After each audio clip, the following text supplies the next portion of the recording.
Ilalabas ng Department of Justice ang kanilang accomplishment report sa kauna-unahang Bagong Pilipinas DOJ Town Hall Meeting sa Dasmariñas Arena sa Cavite.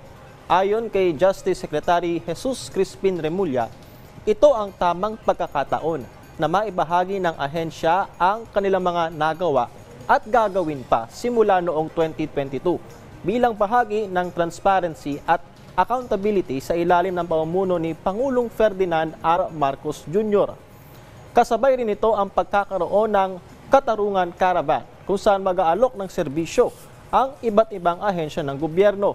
Mayroon ding serbisyo mula sa Land Registration Authority, NBI clearance, legal counseling, paggawa ng affidavit at paghahain ng mga reklamo sa tulong ng DOJ Action Center.